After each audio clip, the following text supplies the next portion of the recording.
Baguio Life Pier. Ito, meron ditong design na seating area, parang gathering area. Yan, mga stone siya, ginawang upuan. Malalaking stone talaga. Sa gitna is yung pwedeng mag bonfire. O mga basura naman to na dito. Ayan, so na-experience ko na din nandito tayo. And during one of those occasion na diyan talaga merong pagkain. Ganun dito. And parang may naputol na puno dito. During the storm meron nga. May balingkay. Yan, mga upuan, mga bato. And there is one, doon sa gitna, merong isa. Siguro yung elders or yung pinaka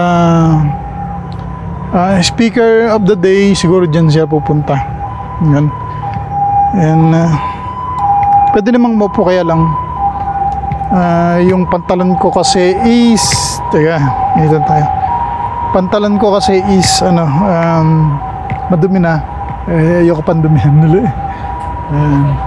So dito sa gilid, mga parking area, parking nandun sa loob pa parking. So letter U yung sa main gate, left and right side meron parking area dito sa convention center.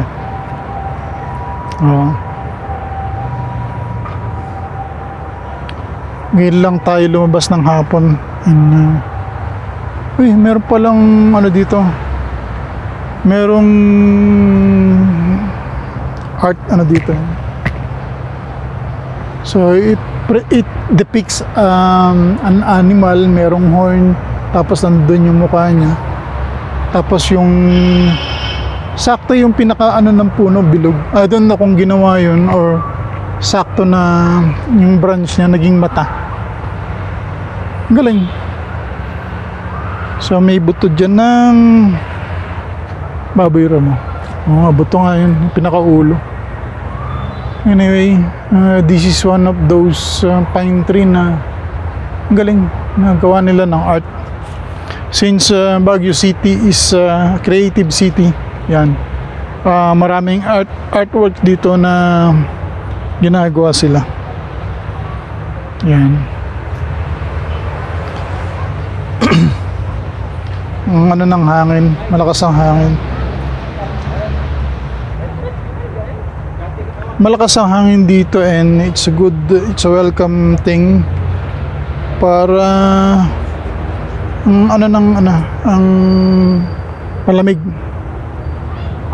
Lamig ang simoy ng hangin. Yan, here in Baguio City tayo. Sa convention area tayo.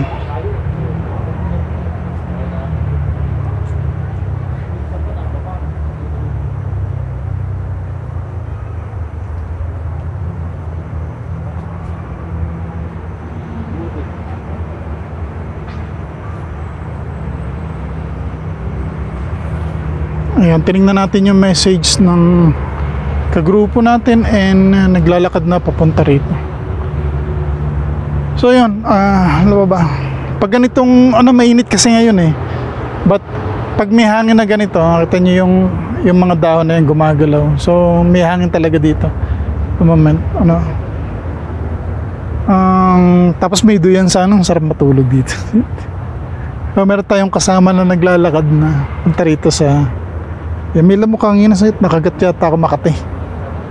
Bihira yung lamok dito, but pag meron naman, pag kumagat sila, sinasamantala nila, hindi lang isa.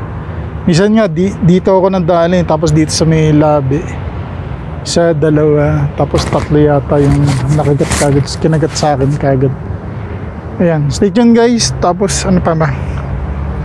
Ayun nga, ito yung parang mini gathering. I think dito nag-offering sila pag merong event. Ayan, nakita ko na nakita ko sila dito nag-offer during the time. Tapos dito na rin sila nagluluto dito sa gitna. So yun, since indoor ang event natin, kaya okay lang. So wala ditong action. Pero most of the time, dito sila nagluluto. And yun nga, dito mismo kinakatay yung yung baboy. Kaya naman masarap kainin kasi nga freshly fresh yung yung karne niya, yung meat niya. Ganun ang tradition dito sa Makati. Fresh yung niya. Doon nga sa sa La Trinidad kung saan tayo maati ng Adibay Festival. Meron yung kanya-kanyang tent na ganun. Kanya-kanya. And nagkakatay sila ng ilang baboy yun. Yun. Ganun lang. Nakakain ko siya kasi nga sariwa compared dun sa binibili sa palengke na baboy, which is hindi ko alam kung kailan pa yun or nabila sana. Pero iba talaga yung lasa ng kakakatay lang. Tsaka dito yung karaniwang kinakatay dito is yung itim na baboy o yung balahibo niya is itim. Ganun. Ayan, teka, nandito na yata si Lucia. Stay tuned guys. Baguio Life, buhay Baguio. Subscribe kayo.